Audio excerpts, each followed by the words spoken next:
Hey everybody, we are back from a very, very extended break, much longer than I anticipated, ladies and gentlemen. I will tell you that. I apologize for that. It was just one thing after another. If you guys have followed the channel for any length of time, you know there was a whole lot going on. We moved, but here we are. Welcome back, Shawn. Welcome Thanks to for the new having house. So good to see you. I'm so glad you were able to make it over here to start this up again. I'm glad to be here. There's a lot that happened. There's a lot that happened. Let's start off with kind of, I would say, one of the biggest stories that happened while we were on break, and that is the assassination of Charlie Kirk. You mentioned, and we talked about it before. I didn't watch Charlie Kirk religiously like some people did. I didn't watch.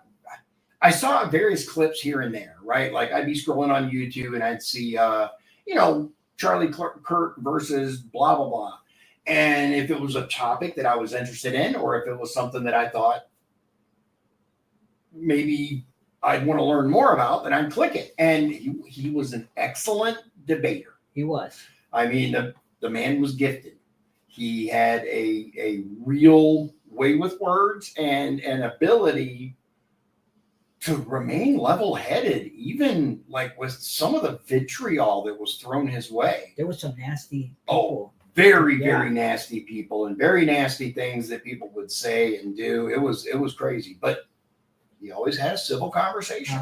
He wanted open dialogue. Yeah, and that's something that I've always, it's something that I've always really been for. Is let's just talk about it. Let's just have a conversation. It's why I started this show, is let's just talk. So and he said it's always bad when two sides stop talking. Like that's what leads to a civil war. Precisely. And unfortunately, he's right. When people don't talk, the only way to get your point across is by doing something other than talking.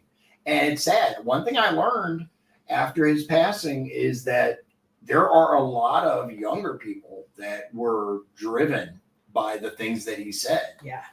More than I ever knew. More than I ever knew as well. I mean, I knew he was popular because he was getting views. He was getting views and publicity and being invited to speak at all these different places. But people that I personally know came to me after this and were like, "Oh my goodness, I can't believe it." You know, I watch him all the time, and I was like, "Wait, what? You do?" You said, "Well, how come you don't watch me?" And to have it in public like that is terrible. Absolutely crazy. So one of the things that I think is, I guess, being really shown with this Charlie Kirk situation is what's reported in the media versus what really happened. Because the media ran with the story that his wife and kid were in the audience. That's what they said first. Yes. Yes, they were not. They were not. Erica Kirk specifically stated that they were not there. She was actually in another state at the time. Now, she hopped a plane right away, of course, but her and her children were not there. As a matter of fact, Charlie did not take his children to these events. I don't blame him, because people are nuts.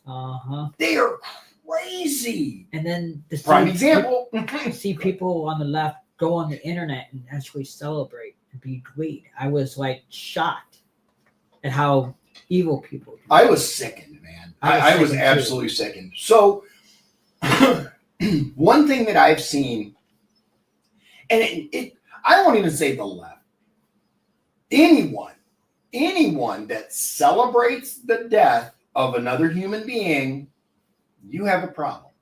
You really do. And you should get help.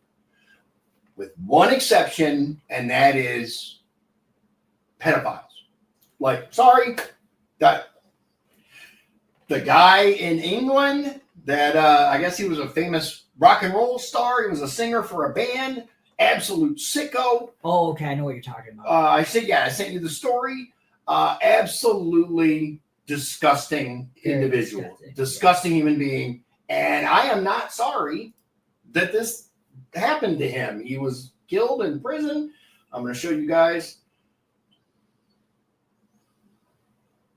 this is not. Oh, I'm in the wrong.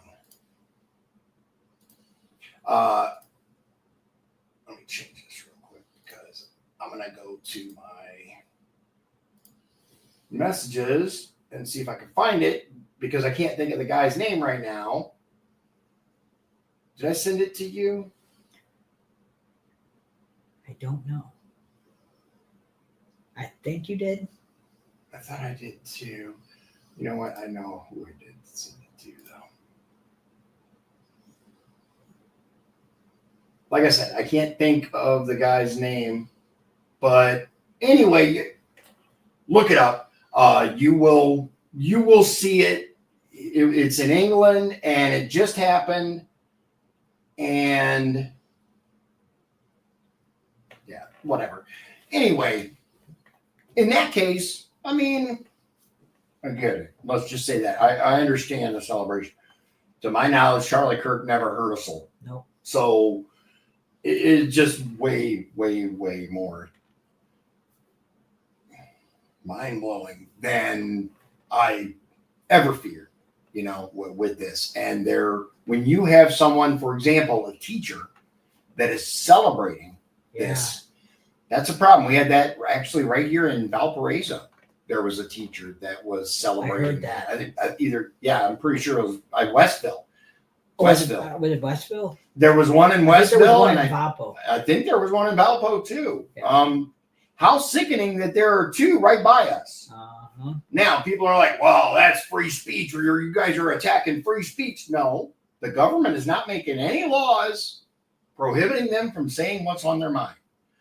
But if you guys remember, during COVID, there were a whole bunch of people going to people's employers and telling them, hey, they're not wearing a mask. They did this, they did that. Uh-huh. So you can't have it both ways. I mean, I don't want someone teaching my children, someone that is celebrating the death of an individual that didn't hurt anybody. I don't want them teaching my kids. No. It's just that simple. But I mean, my kids aren't in school anymore, period. But I took them out of public school for that reason, because let's just say we weren't shocked that so many teachers. Speaking of teachers, I learned something I went to this, it's like the Northern Indiana, it was a prayer breakfast that we were invited to. And we went, and at the prayer breakfast was the superintendent of a school system not too far away from here. And they said, one of the big issues and one of the reasons why you see so many, I guess, liberals or left-leaning, and I mean like progressive, let's use that term, far left progressive teachers, nobody wants to do it. Nobody wants to be a teacher anymore. Think about it. Look at some of these kids are dangerous. And the parents, there's an entire generation that has never been told no. True. The parents just, oh yeah, little Johnny, oh yeah, he just stabbed me. He does that. What? Yeah, it's craziness. And so one of the things we need to do is we do need to, I guess, have the conversation with this generation, or, the ones that are growing up now, and emphasize to them how critical it is to teach the next generation. I was a trainer. I know I wasn't a school teacher, but I was a trainer for a truck driving company for a period of time. And I loved teaching, man. I thought it was, awesome. Not everybody feels that way. And there's a big difference between teaching a grown man something. True. And teaching these little feral, toe biters stuff, because yikes.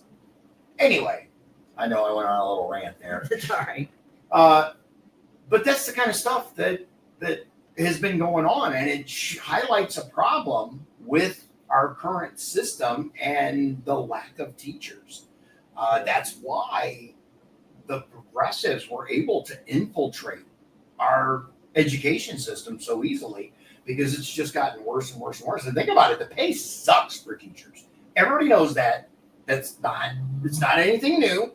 We can address, well, should it be that way? And, should they this and should they that? But the fact of the matter is you can make way more money doing something else. So that you're not going to do it for the money if you're a teacher. Administration, that's a whole other story. But you got to be a teacher first in many cases. And yikes. I mean, I think admin needs to be cut significantly in many of these places. But that's just my opinion. Doesn't the Indiana state budget, it's like a third of it? I think it's like 50% or more on we did a show education. on that. I just trying to remember. We talked about it. Let's see. Indiana budget. I know it's a big for education. It's a huge number. Okay, there we go. We're going to show you this. Indiana's budget for K through 12 education is approximately $9.4 billion with a B for fiscal year 2026, with the state's general fund allocation to tuition support. The new budget includes increased per pupil funding, etc., etc. It is a vast amount. Let's see here. Percentage. K through 12, 47%. So just shy of half of Indiana's budget goes to education.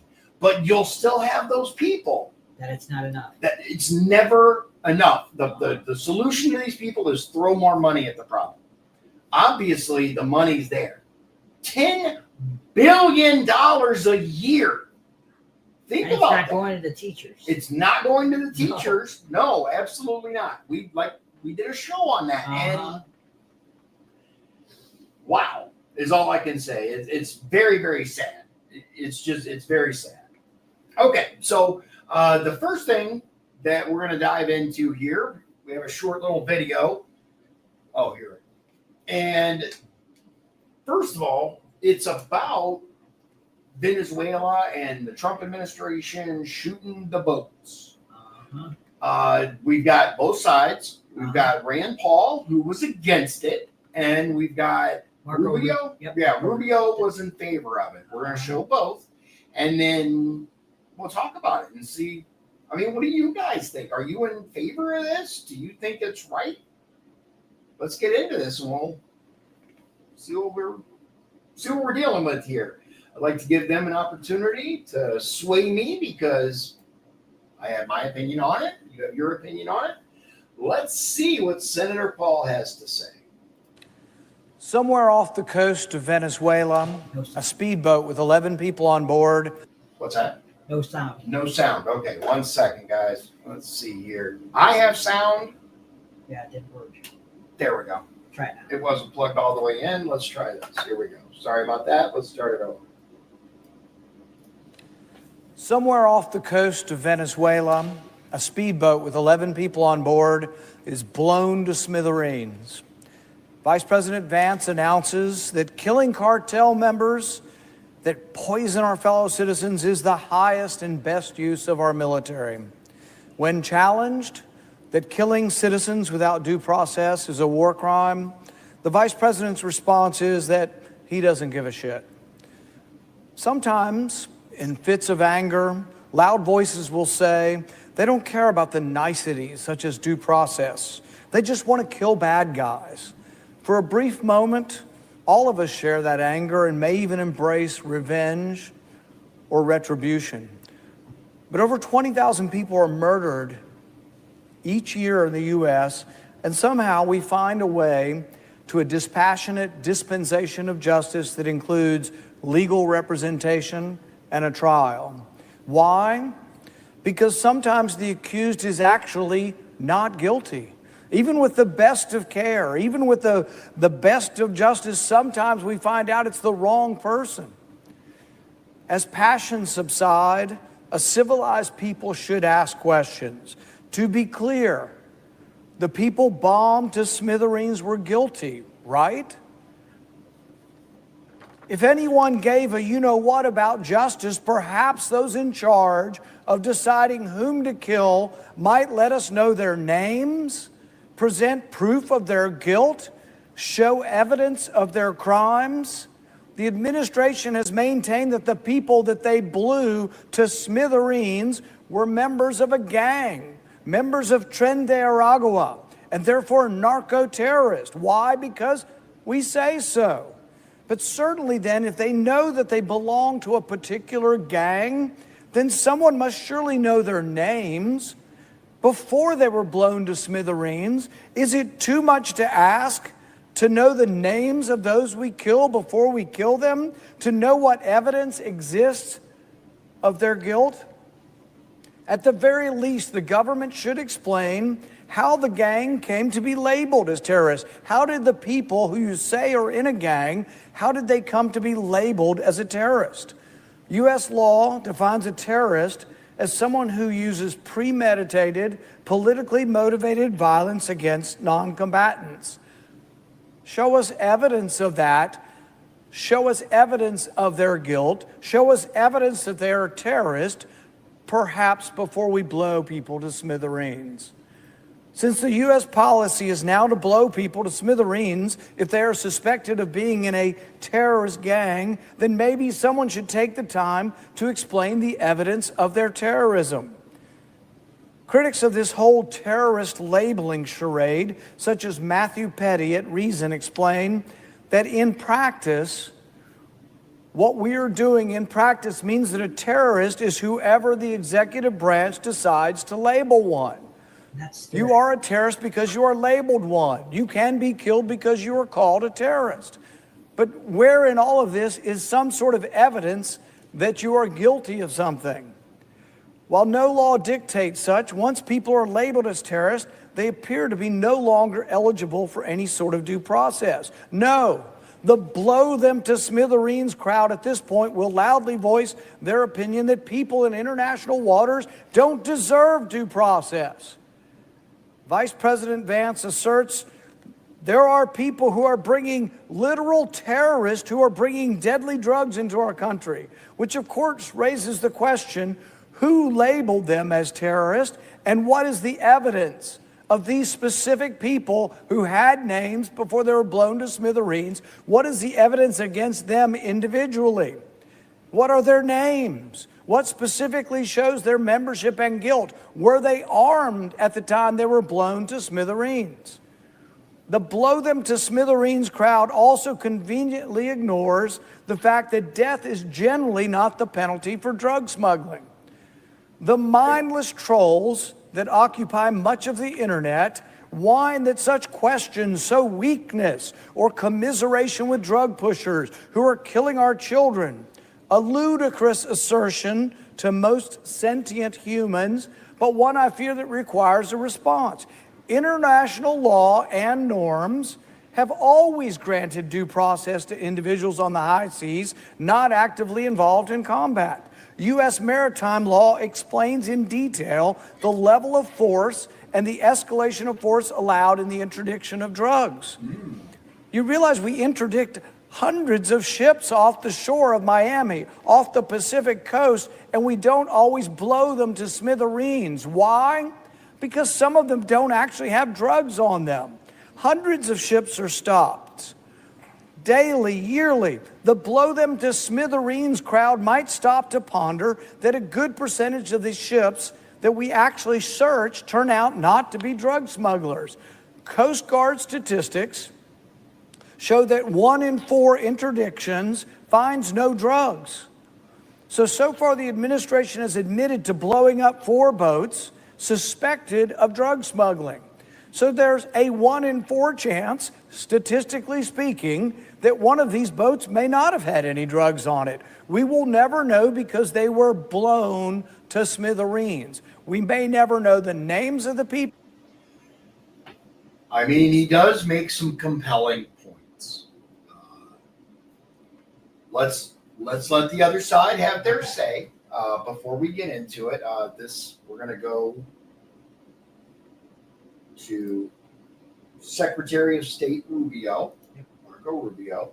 I have it queued up, and it is from the 2:55 to the 5:35 mark. So 2.5 minutes on half the time of our friend Rand Paul. Here we go. First of all, let me say that from an operational standpoint, I'll leave it to the Pentagon to identify munitions, units, and things of that nature. Let me say this. The United States has long, for many, many years, established intelligence that allow us to interdict and stop drug boats. And we did that. And it doesn't work. Interdiction doesn't work because these drug cartels, what they do is they know they're going to lose, 2% of their cargo. They bake it into their economics. What will stop them is when you blow them up, when you get rid of them. So they were designated as what they are narco-terrorist organizations. So the same information and the same intelligence mechanisms with maybe a higher focus was used to determine that a drug boat was headed towards eventually the United States. And instead of interdicting it on the president's orders, he blew it up. And it'll happen again. Maybe it's happening right now. I don't know. But the point is, the president of the United States is going to wage war on narco-terrorist organizations. This one was operating in international waters, headed towards the United States to flood our country with poison. And under President Trump, those days are over. La pregunta fue sobre la operación ayer. Part of this working group, part of our security plan, part of our implementation is to stop the flow of armaments. We have the alcohol, tobacco, and firearms involved. We have the FBI involved. And it's not just Mexico, by the way. Those arms are flowing to Haiti, they're flowing to Jamaica, they're flowing to Trinidad, they're flowing into the Caribbean, and we're going to put a stop to it. So that is part of our implementation plan, and it's going to require cooperation because they're going to seize armaments, and they're going to tell us these are the armaments we seized, and we think it came from here, and we'll be able to trace back the networks. It's going to take some investigative work. Or we're going to be able to seize armaments and prevent them from coming because we know these networks and we're going to disrupt them. So that is part of our agreement and part of what we're working on. And by the way, we think it adds to our own security. I would make one more point, and that is the unconventional weapons that some of these cartels are now coming into possession of. We are increasingly concerned that these cartels are now in possession not just of landmines and grenade. We're now seeing the deployment of drone technology by narco-terrorist groups operating out of Venezuelan territory in many cases into Colombia. Imagine drones in the hands of these narco cartels threatening nation states, threatening security forces. So that the President of the United States has determined that narco-terrorist organizations pose a threat to the national security of the United States.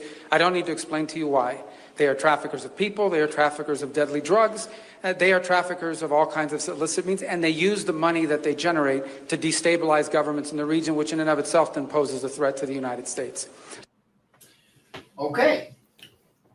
So let's talk about this. All right. I am of the opinion, now I personally know people whose lives have been destroyed by the illegal drugs that are flooding into this country. And I know people like that too. Yeah. I think all families, through one way or another, know someone whose lives have been affected by drugs. Now, that said, if I am of the opinion that if someone is bringing in illegal substances to this country, especially at the level we're seeing from these narco-terrorist organizations, I'm not saying if this, I have no idea if these boats were carrying people who were doing something. I don't know. I wasn't there. And they weren't saying. Right. Here's the issue. I go back. I do agree with Rand Paul on one thing, and that is we've been shown zero evidence that these boats were carrying drugs bound for the United States. We're told, trust me, bro. Source, trust me, bro. I have a problem with that. I do have a problem with that. I don't like the thing that the executive can just name somebody a terrorist. Right. That is, I said that during the video that's frightening. Democrats could easily do that to conservatives. That's the key, right? So listen, guys, under the Biden administration, the FBI and other organizations, remember, we did a show on this where people were buying a Bible and all of a sudden you're on a list. Uh-huh. How hard is it to just go, oh, they're domestic terrorists? Next thing you know, you don't get any due process. You don't get a lawyer. Freaking Patriot Act, man. It goes back to that. Now, with evidence, I mean, blow up the damn boat. But, as I said, we, the people, are not being shown No. any evidence. And like you said, okay, so what's to stop them from going, you are now a domestic terrorist? Because the left, let's face it, guys, they're ready to name anyone who voted for Trump as a domestic terrorist. They are. If they get power again, we are in deep shit. It's just that simple with the way things are currently. So I overall, I'm not a fan of it. I'm not a fan of it. I would much rather see a Navy destroyer interdict this vessel, stop it, search it. But again, this is international waters. And that's what makes it tricky. Right. And these aren't U.S. citizens, so that makes it tricky Right. as well. Right. What do? Do you wait until they enter the territorial waters of the United States? I mean, it's a big ass coastline, guys. We have a huge coastline. This kind of reminds me of the gray area with Obama when he used to do all the drone strikes. Right. But at Right. least with him, he kind of had, not really, AUMF. So I think Congress needs to be more involved in this. Right. And that's another key that has been brought up by multiple people, left and right. As you see, Rand Paul is the furthest from a progressive No, that yeah. I think, we've ever seen that is willing to disagree with the administration. He speaks up, and that's one thing I'll give him. Big fan here. I don't agree with everything he says and does, but in general, at least the man has a sack on him. I mean, it does. It takes a lot of nerve to stand up there and say, hey, what this administration's doing, I do not agree with. Especially if it's your own party. Oh yeah, that's what I mean. Like, it's one thing to get up there and talk about how bad Biden's doing. It's another thing to get up there and say, hey, look, Trump, I don't agree with this. So I mean, Him and props Trump to him. have gotten into verbal disagreements already, and he's just started being president like his term 9 months ago. Right. So, But yeah, he's not afraid to tell it like he thinks it is. no, not at all. I think we agree. Things need to change. For one, the Patriot Act just needs to go away. There is no reason that any United States citizen should be carried off in the middle of the night to a cell in Gitmo and not given legal counsel. We have Constitutional rights? Or- the due process. Yes. We have due process in this country for a reason. Now, with this, so yeah, people talk about the war on drugs, right? The war on drugs. Well, what have we got to show for that? Just spending a lot of money. Right. We have spent so much money on this. They also need to repeal the indefinite detention provision that passed in the NDAA Yeah. years ago. Yeah. I mean, all these things. I can agree with most of what the Trump administration is doing. I do. We'll talk about ICE here in a little bit, but there are things that I agree with, and there are things that I don't agree with. This whole just blowing boats up that, trust me, bro, it has drugs on it. That's sketchy. That's very, very sketchy. So, and I didn't agree. Excuse me. I didn't agree with Obama when he was drone striking everywhere. Yeah, So I I'm not just going to give carte blanche. And that's one of the problems that we've seen, the like you said, the internet trolls online. Well, what about Obama? Well, what about this? Well, what about that? Two people can both be wrong. Mm-hmm. I mean, just because I voted for Trump doesn't mean I agree with everything he says and does. We've talked about that before. The man says some shit that I'm like, what? Yeah. Huh? Where'd you get that, bruh?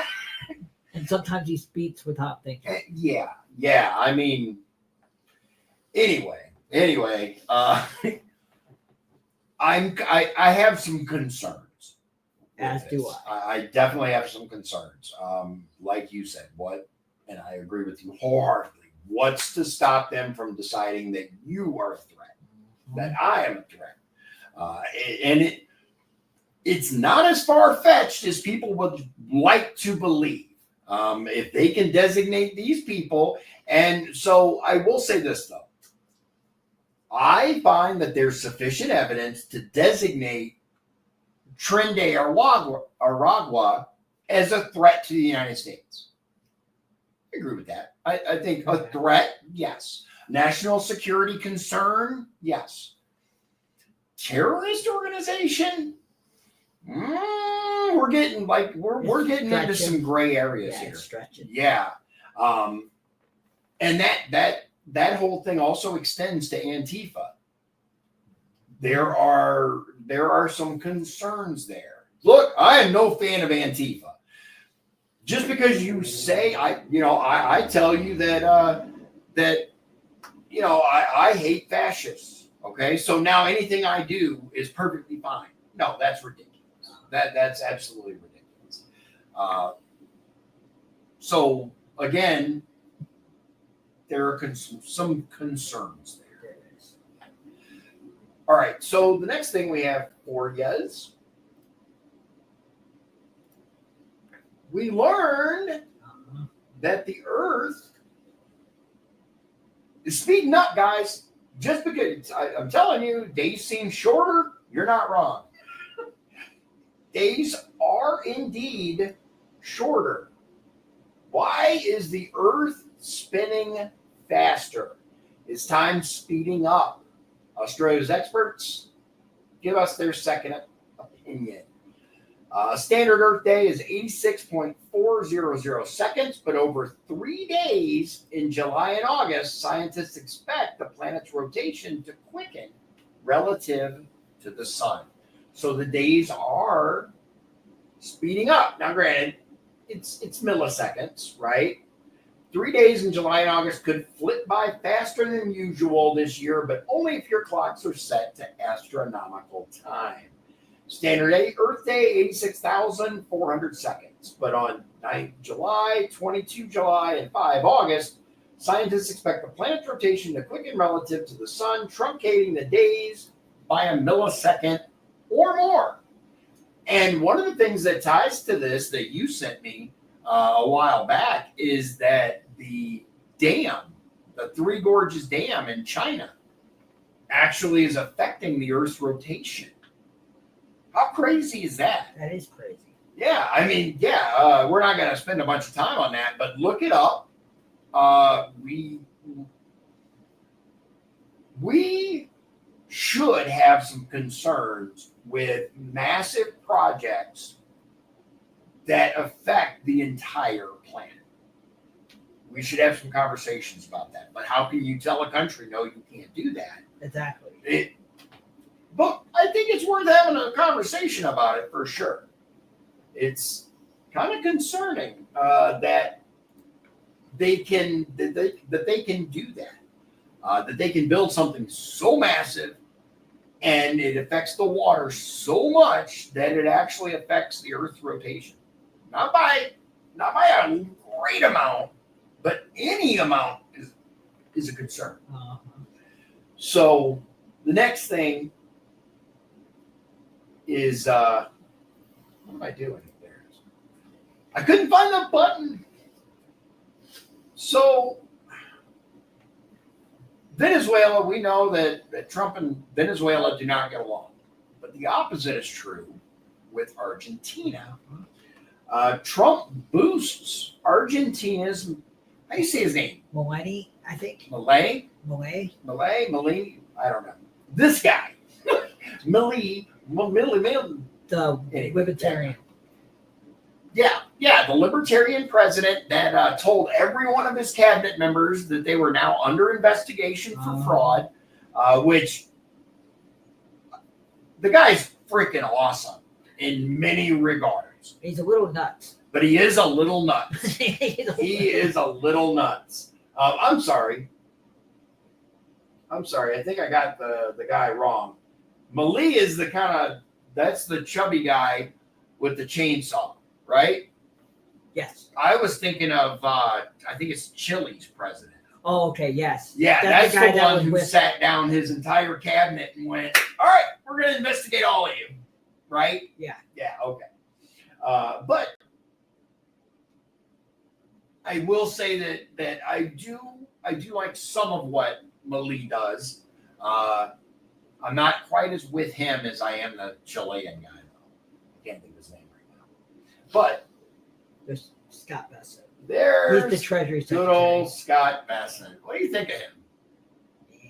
He's okay. He's all right. He's better than Pam Bondi. I do not like Pam Bondi. So yeah, you don't like Bondi, do you? Why not? I think she's part of the deep state and that she's letting certain things slide. Yeah. I lost all faith in her after the Epstein thing. And then another problem with her, Trump owes her a little bit, so he's never going to get rid of her. Have you seen the history between them? I have not. Fill us in. All right. When she was part of the Florida Attorney General, she had a chance to indict Trump for something, and I can't remember exactly what it was. And she chose not to indict him. Let's take a look and see what All right. Google says. Pam Bondi indict And Trump Florida. Florida. Let's see here.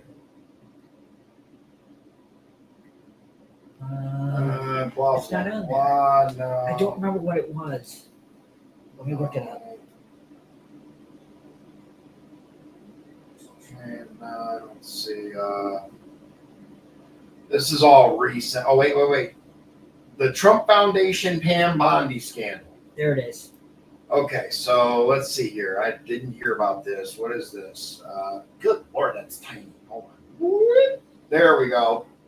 In March 2016, Crew, which is, I forgot the Citizens. I don't know. Anyway, I'm not giving you any money. Go on. Crew discovered that the Trump Foundation had broken the law by giving an illegal $25,000 contribution to a political group supporting Florida AG Pam Bondi.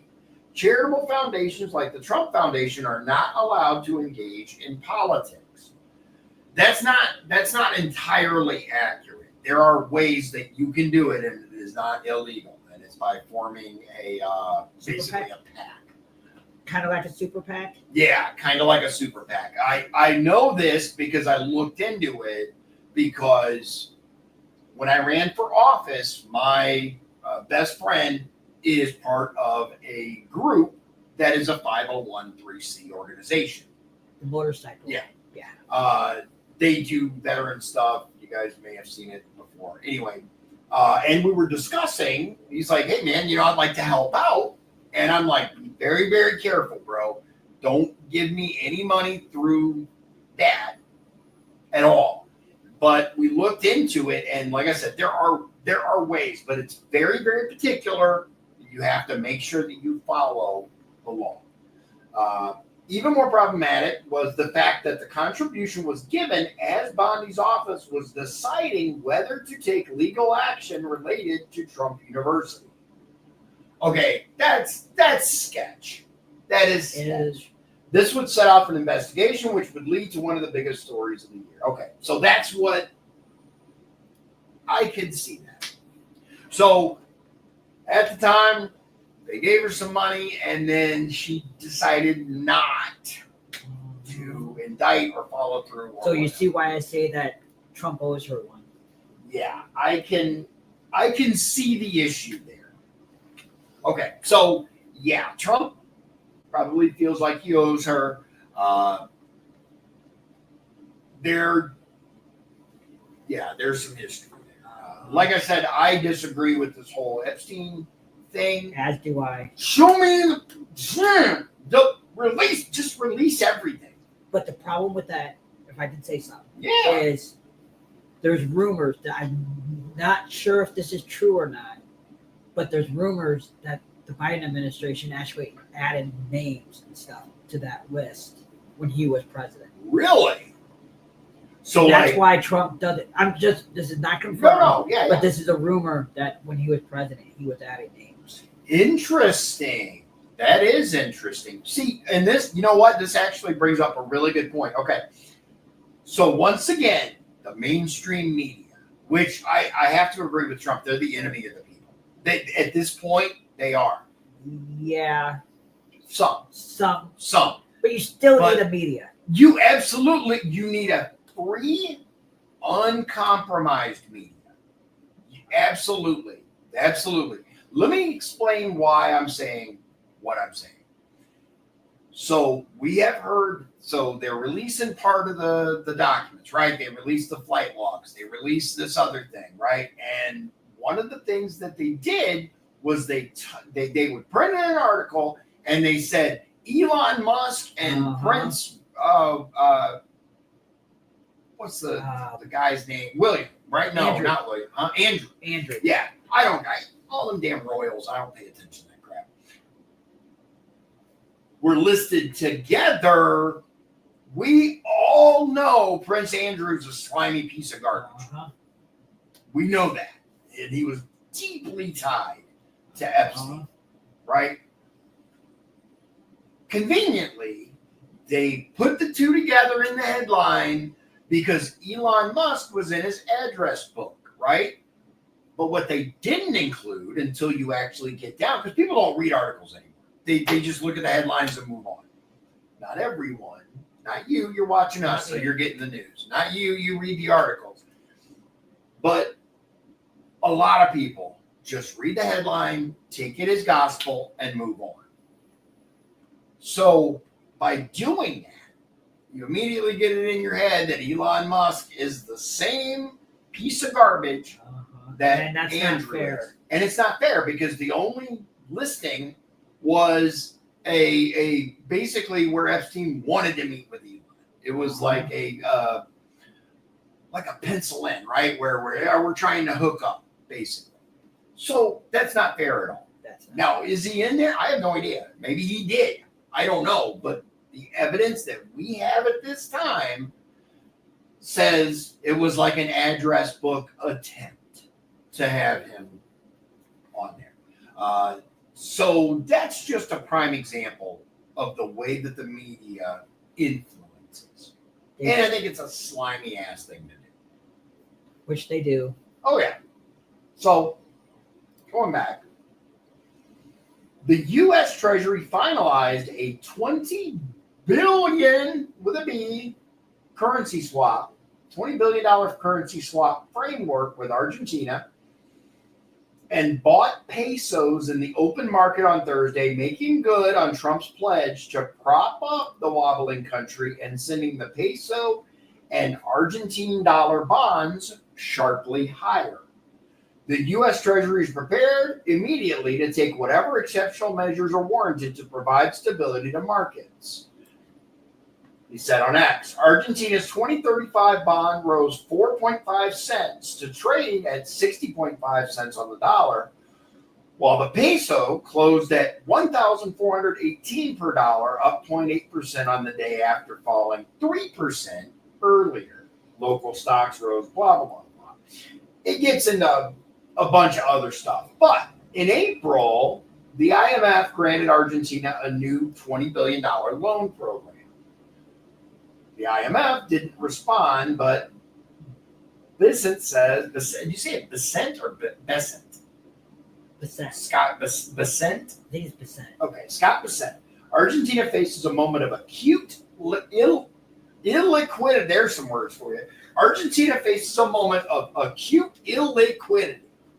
The international community, including IMF, is unified behind Argentina and its prudent fiscal strategy, but only the United States can act swiftly. And act we will. To that end, we directly purchased Argentine pesos. There's no other further details, but Democrats, of course, complained that Trump was moving to provide financing to bail out a foreign government and global investors, even as the U.S. government has been shut down. Because of the Democrats. Yeah, so let's actually put a pause on All this, and let's talk about this damned shutdown. Because it's big news. It is. So, all right, there are people who genuinely don't understand how this works. And they're like, well, Republicans control the House and the Senate and the presidency. If they wanted the government open, it'd be open. Not exactly. Not exactly. Why? Because it has to pass the Senate. And there are just enough Democrats in the Senate to keep this from moving forward. And I'm not going to get there are people who are way more knowledgeable about this than me out there explaining what's in the bill, why the Democrats want to halt funding. One of the big things, though, one of the big claims is that Democrats want Medicaid for illegals. And the Democrats are saying emphatically, no, that's not right. No, they don't get Medicaid. We don't want to give them Medicaid. It's a play on words, guys. I'm here to tell you, because yes, federal dollars do and have been used for health care for illegal immigrants. Provable. Matter of fact, they admitted it. They're using loopholes. They are using loopholes. The federal dollars are rerouted several different ways because look, when an illegal goes to the ER, one of the things that because the Democrats talk about these rural hospitals, right? They're getting shut down because of Republicans, because Republicans don't want a deal. Well, one of the things that is happening, one of the things that are happening is that states like California are using federal dollars to pay the staff, to pay this, to pay that, but also to pay for the health care that these people receive. Who do you think funds this stuff? Where do you think the money comes from? It comes from the federal government. Again, they've admitted it. As a matter of fact, Hakeem Jeffries was on CNN. It was MSNBC. I think I sent it to you, didn't I? No, you didn't. Here, I'll let me find it real quick because this one is actually pretty clever. And I was genuinely surprised that it was on this channel. Let's see here. Where is it? I'll find it. In the meantime, tell me what your take is on this shutdown. The shutdown, I don't know how it's going to end because neither side seems to want to. Yeah, nobody seems to want to finish this. Like Democrats I think they're winning this because the media is showing polls that are showing that the Democrats are actually winning. But I don't believe those polls. So, yeah, look, that's one thing that I did want to ask you is, do you think that this shutdown is going to have an effect on the midterms? No. One way or another? You don't think it's going to change anything? No, I think people are going to forget about it by the midterms. It'll be settled by then. But it could last for the rest of this year. So, yeah, that was my next question is how, do you think this is going to go on for much longer? It is. I found it interesting, though, that... I predict it won't end until January of 2026. Really? You think it's going to go that long? Uh-huh. Okay. Democrats are dug in. They really are. And their base wants this. They keep telling them that we want to see you guys fight. And they think this is the way to win.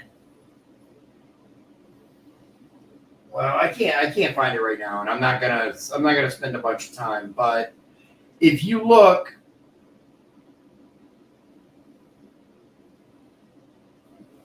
it's on there. Memology 101 is where I saw it on, which great channel. But they admitted they were asked. I think it might have even been Chuck Schumer was asked about, no, it was Hakeem Jeffries, because he kept insisting we're not giving Medicaid to illegals. We're not giving Medicaid. No, you're not giving Medicaid to illegals. But what you are doing is using federal funds to pay for their health care. Don't let them use word salad on you. Like, don't let them play with the words. It's very, very particular the way that they're speaking, because they can say emphatically, no, Medicaid doesn't go to illegals. Okay, maybe that's the case, which I would argue, by the way, that it does, but I don't have any provable facts on that. What we can prove, and what we've seen proven, is that federal dollars were used to pay for health care for illegals. I don't think a single dollar should go to paying for health care for someone who shouldn't be in this country. That's just me. And I think that's the majority opinion of Americans. Mm-hmm. Oh, absolutely. So let's talk about this what, $20 billion in Argentina being used to help their currency. What do you think? I got mixed feelings on this one, Okay. because he's digging them out of a huge hole, and he already has dug some of the holes, so they just need a little extra help. But at the same time, I don't like this precedent of giving money to people. Right. Why are we spending our money on other nations? Now, the flip side of that coin is we've been giving the money to people who hate us for True. freaking decades and decades. So, and with the federal government, $20 billion, that's a drop in the bucket. That's freaking nothing. Look what we just showed you is $10 billion that Indiana spends, which is half the budget. So that $20 billion is like one state's budget. Yeah. I mean, We are 37 trillion in debt. But that's the other thing. We are $37 trillion in debt. We got our own financial bullshit. Why are we helping other countries? Because we can actually print money out of thin air. Right. Not literally, but by buying bonds. But yeah.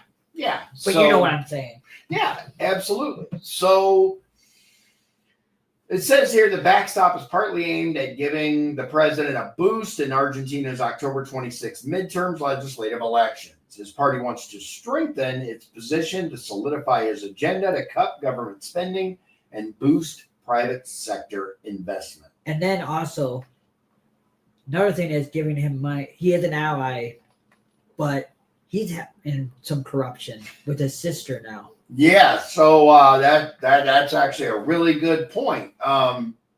There's some crazy stuff going on down there too. So it's going to be very interesting. Argentine lawmakers are actually working to limit what the president can do via decrees. So they did that crap here as well in Indiana with the lieutenant governor. They didn't like who got elected, so they ran to the legislators and said, let's pass some laws to take this away from them and this away from them. Isn't it like the chairman of like our agricultural committee? Yeah, they tried to take all that away. I don't think they were successful. I'm not 100% sure, but it was slimy, man. It was just slimy. Oh, you didn't get who you wanted because they wanted someone else. And they got back with, which I have my own issues with, but that's for another show. But and yeah, I voted for him. I did. I take responsibility. I'm partly responsible, but I don't think he's awful, but I don't agree with everything. So is he better than the alternative would have been? I don't know. That's the problem. We didn't get enough information about her when we were given. I'm trying to remember who it was. Let's find out. I don't recall, but let's see. Indiana. Wasn't she a state rep? Yes, she was a brand new. Wasn't she? State rep. Her name was Sue Harrington. Let's see. That was in 2020. Was that 2024? Yeah. Yeah.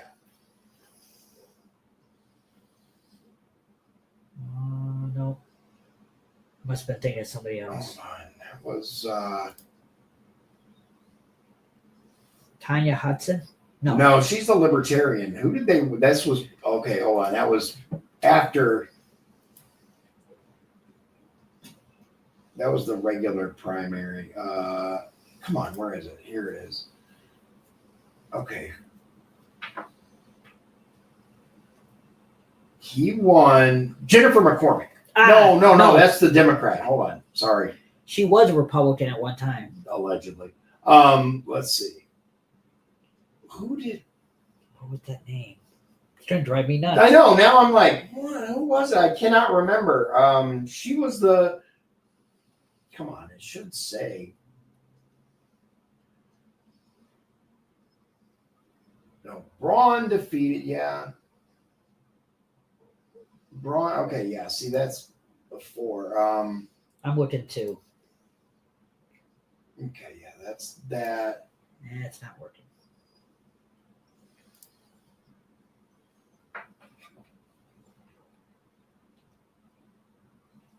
Julie McGuire. McGuire, thank you. Yeah, Julie McGuire. Okay.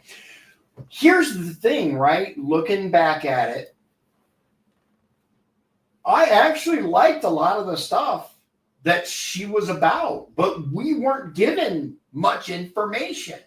All we were told was she was a state rep, she was Braun's pick, and she seemed like a nice lady. Wasn't she? Is it her first term too? Wasn't she? Yeah, she was in her first term as a state rep. It turns out that she actually does a bunch of stuff behind the scenes with special needs. Oh. My wife was all about her once she learned about her, but we weren't given enough information. It was just basically saying, "Hi, here she is." Right. We weren't given any information whatsoever. She wasn't responding to. I tried to get her on the show. Like I wanted to talk to her, and had we known, but they didn't. All they did was, and the poor girl, seriously, the poor woman, when the thing happened, she was all alone out there on the stage. And when she lost, when Michael won, her supporters jetted out. They left her there all by herself. It was foul, dude. It was foul. Yeah, it was not cool. So yeah. Anyway, I forgot what I was even going on about. Is she still a state rep? Do you know? I don't know. Let's That'd be find interesting. Out. Let's see. It said Julie McGuire. McGuire. Yeah. Is that it? Yeah. There she is still. Yeah, she's still a state rep. And speaking of state rep, Boy retired. Boy, yep, she is retiring. No, I think she retired. Did she retire already? She threw her support behind Randy Novak. She said that's who I choose. Isn't he on the county council? He is on the county council. Yeah. He ran against Joe Haney in the commissioner's race, and he lost. Joe Haney won again. Was it close? No. Okay. No, it wasn't. And that's part of why I think this is all going on. Because let's face it, Boy's pretty old. She's been around for a while. And let me just clear you. I ran against her twice. I came very close to winning, but I didn't. I lost. And Michigan City, very blue. It's going to stay blue probably for a while. It is what it is. But I'm very proud of how I did. Point is, I don't think Randy's going to win anything at the county level. I think they're done with it. So that was shown in the race for commissioner. So I think this was so that he can do something else. I think at the county level, I think any current Democrats are in deep trouble. I genuinely do.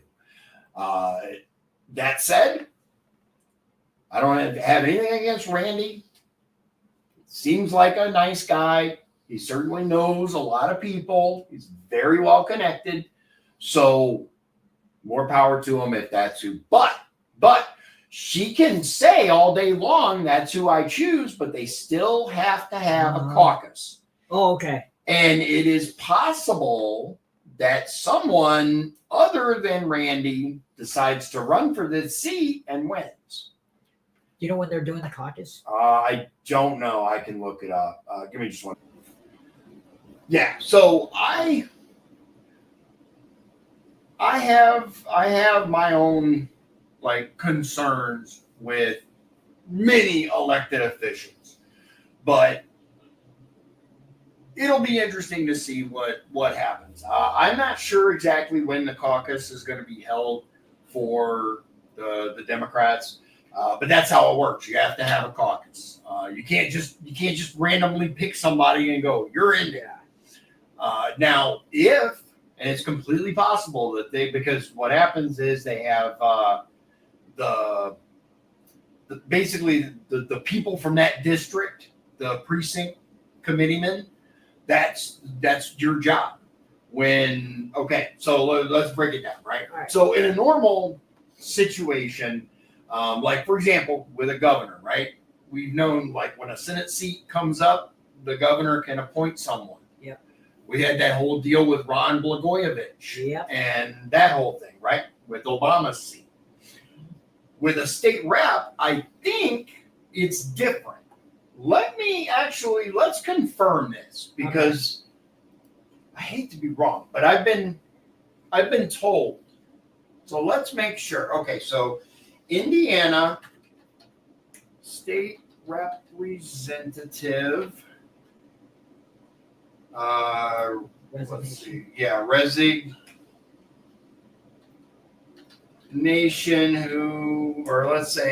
replacement process. Yeah.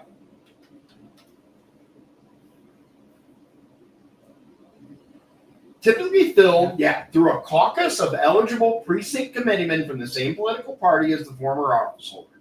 Must be completed within 30 days of the vacancy. Okay. So the resigning official, let me show you guys what I'm looking at here. The resigning official must submit a written resignation that may include the effective date. They have to file it with the appropriate office, and the office holder can send a copy of the resignation to their political party's county chair, but is not required actually. Within 30 days of the vacancy, a caucus of eligible precinct committeemen from the district is convened by the state party chairman, not local, state. Oh. Committeeman eligibility. Precinct committeemen who live within the vacant House district and represent the same political party are eligible to vote in the caucus. In other words, Democrats. All the Democrat precinct committeemen from District 9, which includes Porter and LaPorte counties, will have to have a caucus. The caucus elects a new representative by a majority vote. If the vacancy was held by an official not affiliated with a major political party, a special election is held. But she was a Democrat. So, state party chairman must certify the new representative's name to the Speaker of the House, and then they'll serve for the rest of the term. So, what's going to happen is they have to have a caucus. I thought so, but it's always good to confirm. I want you guys to have, accurate information. They'll have to have a caucus, and this caucus will involve LaPorte and Porter counties. Democrats. They'll get together. Whoever wants it will announce, hey, I'm going to try for it. If no one other than a single person does it, then, Randy Novak will win. But somebody can put their name in there. District 9, I know, covers Michigan City. But how far does it go into Chesterton? Does it go all the way to Chesterton? It is the majority of Chesterton. It is. It ends at, I forgot the name of the road there, but there's a little pizza joint right there, and it's the majority of Chesterton. Okay. So it's Chesterton, the Pines, Michigan City, and then they stopped it north of Westville. Okay, so it doesn't even cover LaPorte. Doesn't even cover LaPorte at all. Who's your rep? My rep is now Jim Preston. Okay. So move to LaPorte. Oh, sorry. Oh, you're good. Okay, No. I didn't know if you wanted to- I talked about it before. LaPorte. Okay. I moved to LaPorte out of Michigan City, and which I'm going to tell you, it is really lucky for a couple of elected officials that we moved, because there was every intention of running against some of these psychopaths in our government. Unfortunately, I'm not one of those people who's going to lie on the forms and tell you I live somewhere that I don't. So, sorry. No, that's a good thing. I mean, it's a good thing, yes, but it's really frustrating because we were all set. We were all set. But you got a reprieve, snatch. Anyway. So yeah, that's what's going on there. So she retired, which good for her, man. Yeah. I'm genuinely surprised that she stayed as long as she did, because every time she said insiders, she told them this is my last term, but she kept getting asked to stay. Good for her. I am not a fan, but she is a really nice lady. She is. I see her at Michigan City. She lives near me. So She's a nice lady. She's never is. been rude to me. She's never been mean to me. The biggest issue that I had, and people agree with me, is that she doesn't actually do anything. And she doesn't respond to messages. She doesn't respond to letters.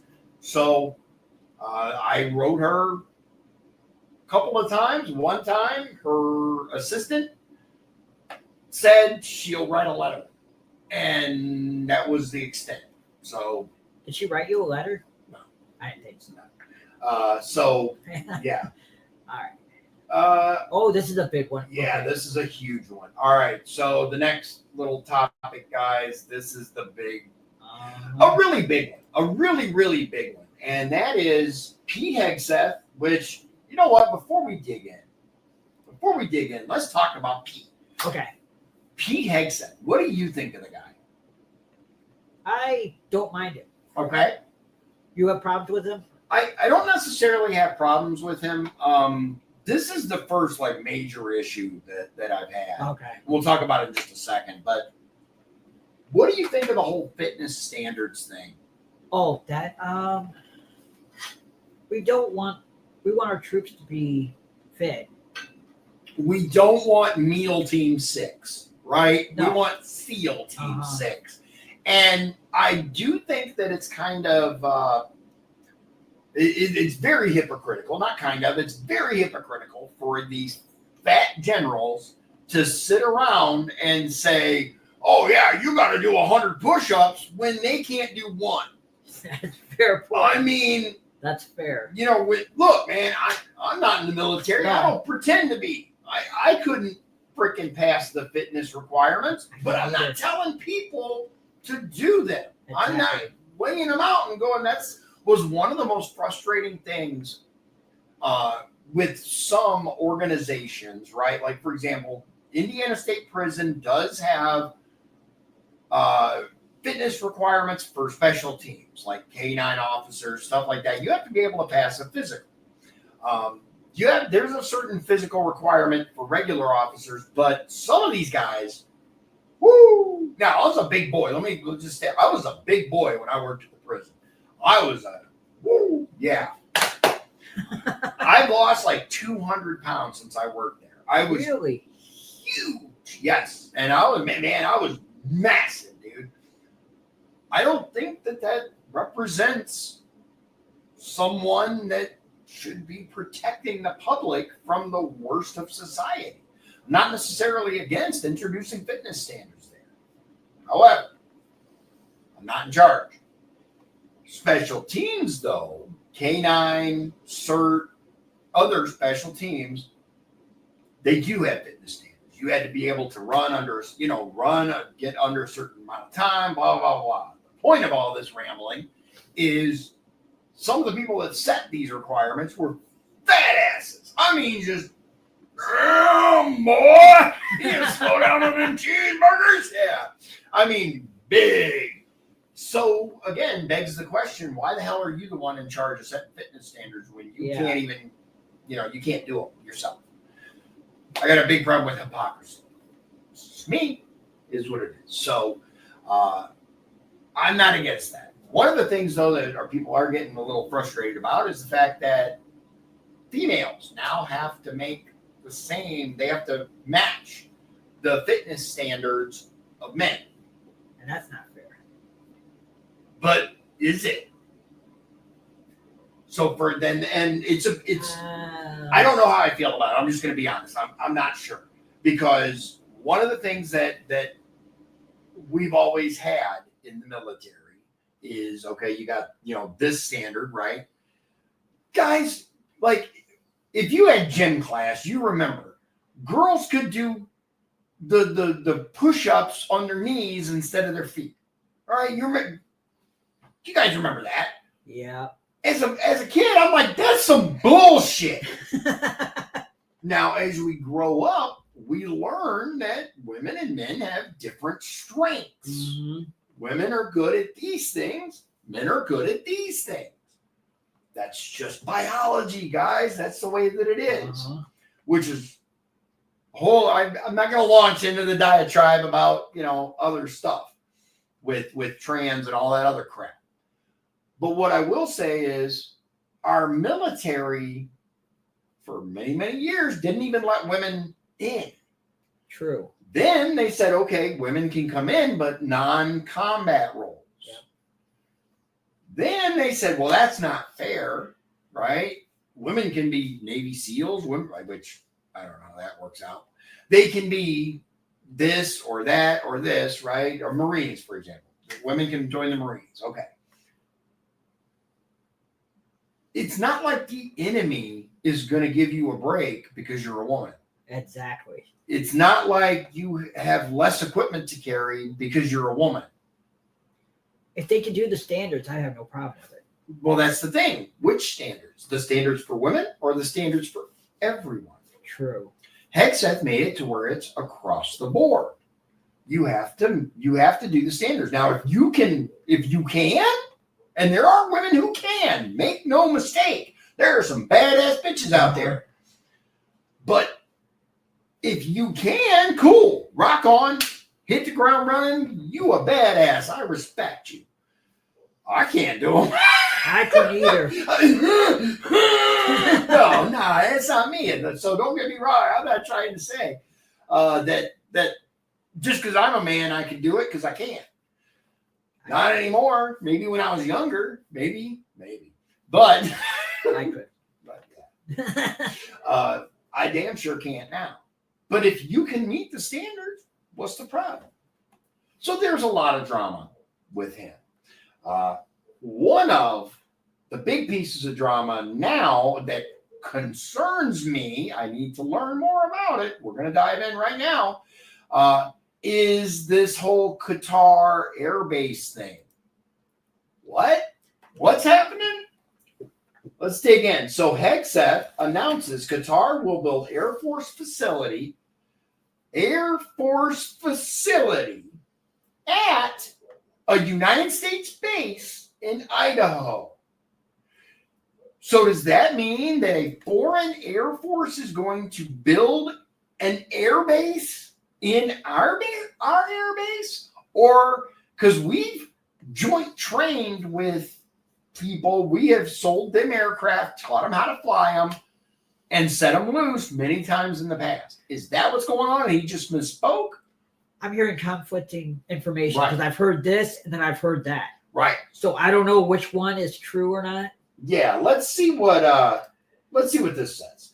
Defense Secretary Pete Hegseth on Friday announced a finalized agreement that will allow the Qatari Emiri Air Force to build a facility at the Mountain Home Air Force Base in Idaho.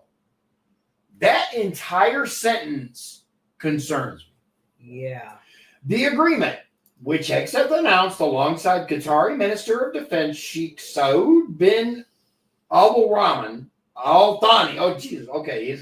name is huge, at the Pentagon will allow Qatari pilots to receive training alongside U.S. soldiers. We've done that many times in the past. No issue there. There are no foreign military bases in the U.S., but some foreign militaries do maintain a presence for training. The Singaporean Air Force also has a presence at the Mountain Home Base. Like I said, we've done this for many years. We joint train. We train pilots in how to fly the equipment. We sell them because, let's face it, who doesn't want American equipment? True. It's the best in the world. There's a reason why we build F-15s and all the cool shit. Hegseth said he is, quote, proud that today we're signing a letter of acceptance to build a Qatari Emiri Air Force facility at the Mountain Home Air Base in Idaho. The location will host a contingent of Qatari F-15s and pilots to enhance our combined training, increase lethality, interoperability. It's just another example of our partnership, Hegseth said. And I hope you know, Your Excellency, that you can count on us. Now, here it is right here. Later Friday, Hegseth clarified that Qatar would not have its own base in the U.S. Writing on X, quote, the U.S. military has a long-standing partnership with Qatar, including today's announced cooperation with F-15QA aircraft. However, to be clear, Qatar will not have their own base in the United States nor anything like a base. We control the existing base like we do with all partners. Okay, if that's true, there's nothing here. It's a nothing burger because we do this shit all the time. Like they said, we already have a Singaporean thing going on there already. We train their pilots. We sell them expensive ass planes. We teach them how to fly them. And we do joint training missions together. That's how it works. As long as that's all that's going on, I don't give a shit. You know what is probably going on? They're probably building a barracks for their people. That's probably what's going on. That's what he's talking about, a facility. Maybe. A barracks is like where they sleep? Yeah. It's where the pilots sleep. Maybe even at their own control tower, stuff like that. Not necessarily against, especially because most of their shit, I assume, is going to need to be translated, for even though English is the language of aviation. Did you know that? Mm-hmm. Yeah, I learned that a while back, but I do still find it interesting. English in a lot of things. Oh, yeah. Yeah, English is really important. And they're helping us fight ISIS, too. So that's one of the things, right? And one of the things that was brought up was that Qatar, as a matter of fact, was a really big deal in the peace agreement. Yep. So people are like, well, is it quid pro quo with that? I'm thinking it's part of the deal. Your peace pro quo, quid pro peace. How do you say that? Pro peace. Yeah. I kind of like that term, actually, quid pro peace. But yes, I've heard that this is part of the deal. Nothing confirmed or anything. Yeah. These are rumors. We don't have any smoking gun documents or anything, but it makes sense. It really does. For them to go, yeah, we'll help you get this, locked in, but I don't know. And they were also really upset when Israel went through to Qatar and killed some Hamas. Right. Benjamin Netanyahu had to apologize to him. Yeah, which he's not big on doing. So Trump it was a big Trump deal. made him. Yeah. So speaking of Trump and Netanyahu, there is some strain there in that relationship. And what do you think? Okay, so let's just say that both partners, Hamas and Israel, have a history of breaking ceasefires. What do you think? Who do you think is going to be the first to break it, if at all? I'm hoping nobody. Right. Me too. I hope that this truly means they stop, right? But it'll probably be Hamas. Okay. So assume Hamas breaks it. Okay. But let's assume for a moment that it's Israel. Because the last time they did the peace, the ceasefire, you saw what happened with Israel. Okay. If they do it again, do you think we should cut funding?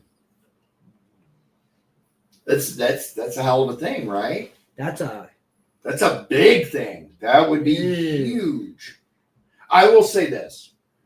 It is a very, very complicated subject, and neither of us, I think, are expert enough on the region or the politics to definitively say one way or another this should or shouldn't happen.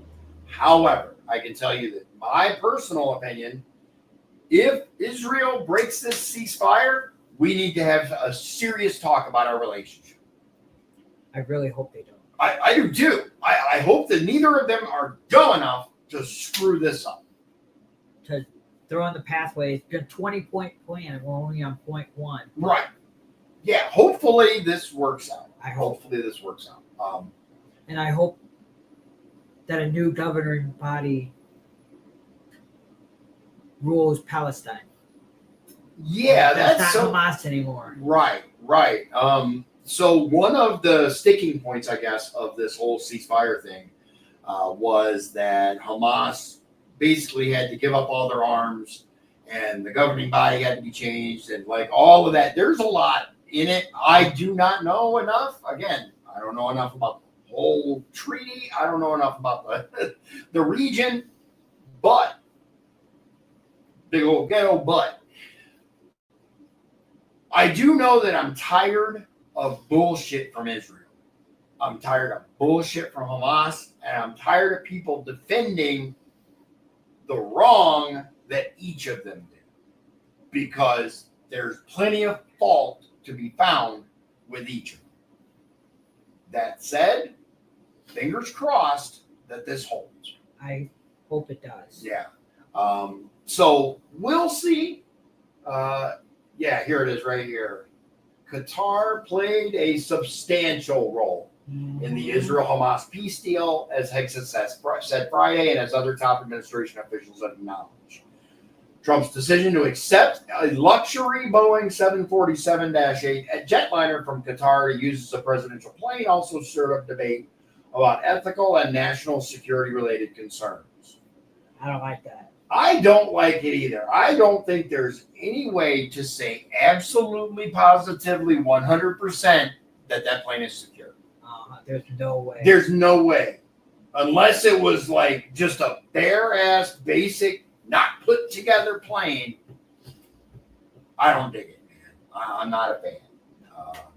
Not a fan. But Trump's going to do what yeah, that's it, exactly. Yeah. Trump's going to do what Trump's going to do, and damn the consequences. Plus, he can't run again. That is true. Allegedly.